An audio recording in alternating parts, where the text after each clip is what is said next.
So we tend to hear that VCE is the hardest year of our lives, that VCE requires you to study extensively with no social life. It requires you to commit yourself wholly and totally to the year and to sort of have to sacrifice socializing, friendships, extracurriculars for the sake of really regimented and strict study timetables that aren't sustainable, and you need to do 100 hours of study a week, what blah blah blah, whatever else.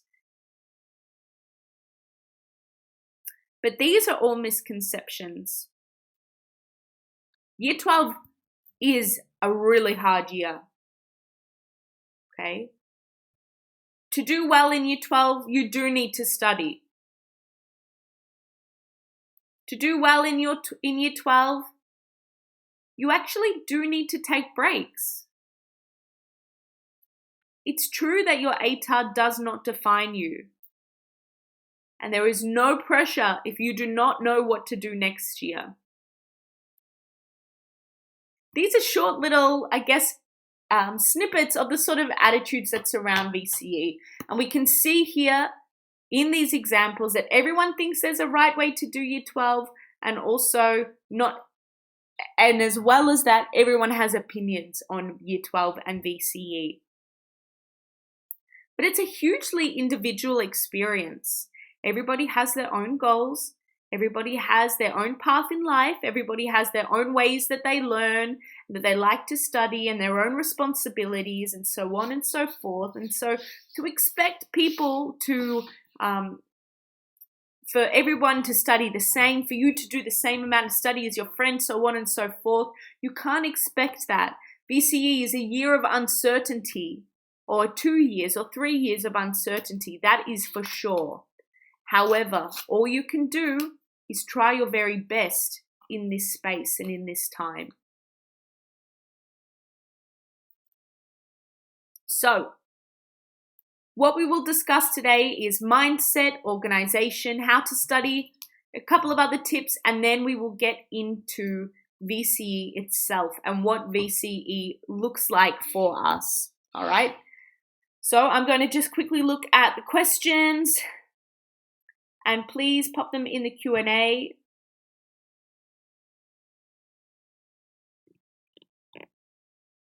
Spot. I'm just waiting for that to load.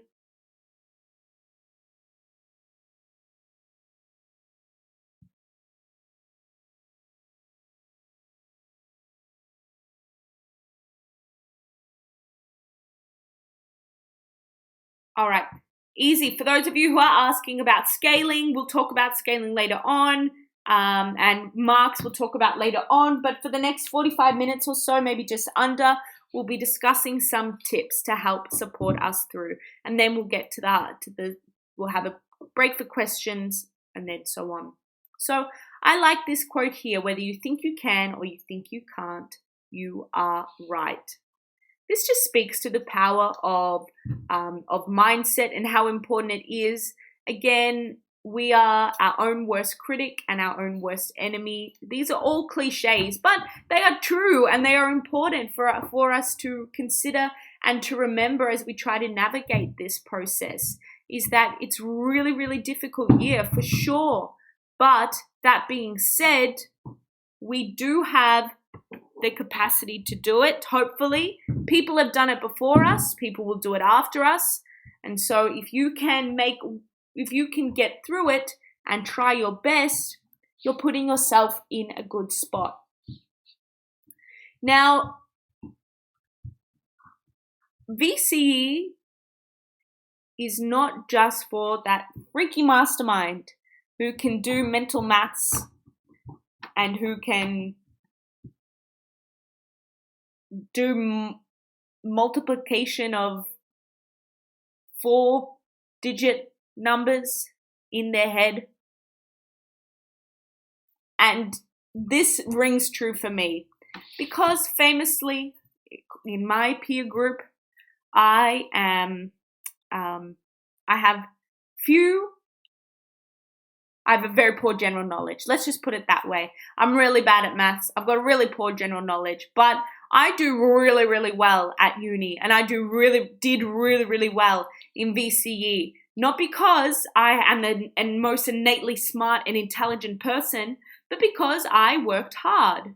And that is, for me, what I believe the purpose of Year 12 is, and what I believe the purpose of VCE is. It's not for you to become robotic. It's not for you to get into a course, or it might be a gateway to that point. But VCE is about building a work ethic, building a repertoire of skills that enable you to be resilient, to be determined, to put your mind to something, and to try your very best. So it really is a matter of consistent hard work. I like to flip this and think that the best feeling is looking back on your VCE and feeling like you did your very best. There's nothing better than getting your ATAR. Now that I look back 4 or 5 years later, I always think I did really well there because I tried my very best. I'm really proud of what I achieved because I know I put in the hard yards. I know I worked hard. I know I asked questions. I know I sought support when I needed it. I know that I tried my best. I embraced the experience. And that for me is what makes a successful VCE. So if we talk about some mindset-based changes that we can make to make it easier, for instance, I get a lot of questions about procrastination. A big one is thinking about due dates, for instance, and we are all victim to this. So this is just a little simple reminder, I guess, which is to say that if your task is due on Friday, then it's a good idea to knock it off straight away. I encourage you to think about these habits you have of procrastinating, of doing things last minute, of rushing, whatever your habit is that is sort of a barrier for you to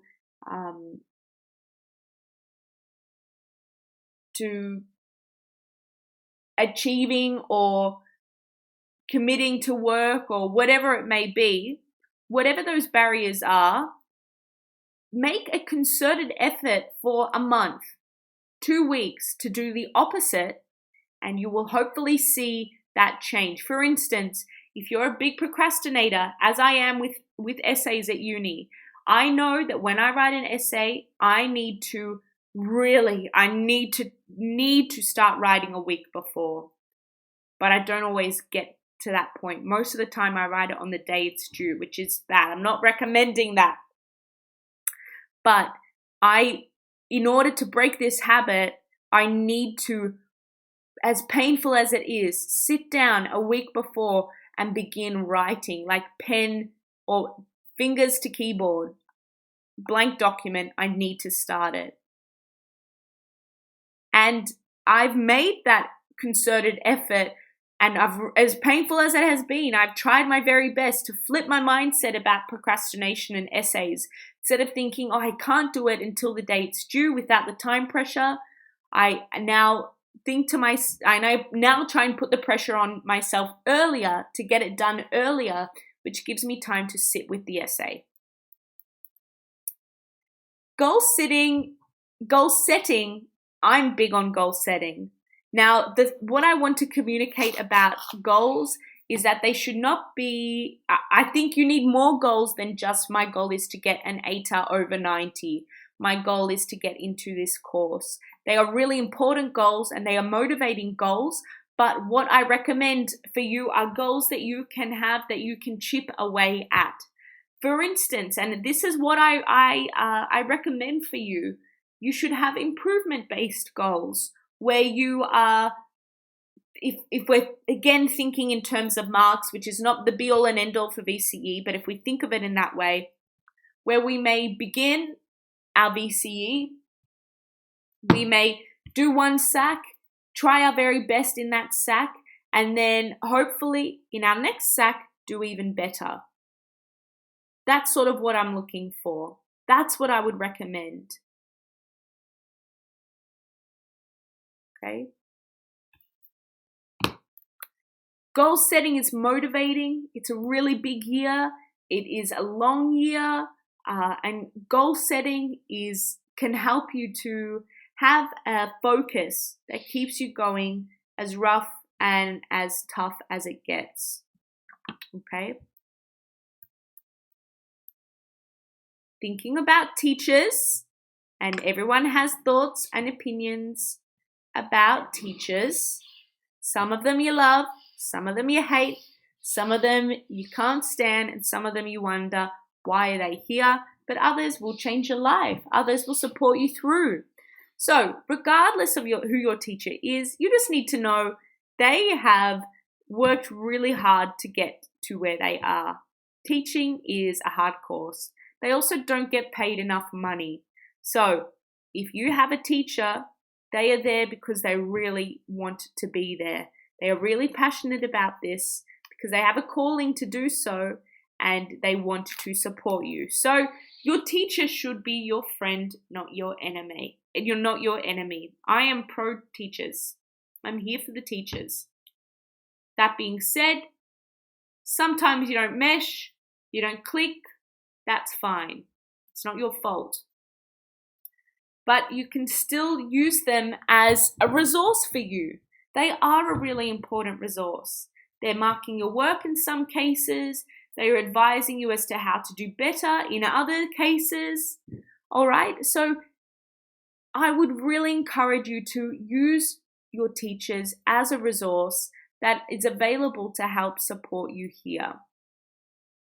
I used to pester my teacher, hardcore pester my teacher. I had the same teacher for English and psychology, and every day, every 2 days or so, I would meet them in their office after school, and for an hour, I would ask some questions. And without their help, I would not have gotten the marks that I would have got or received. So use them. Be grateful for them because they are a really, really valuable resource.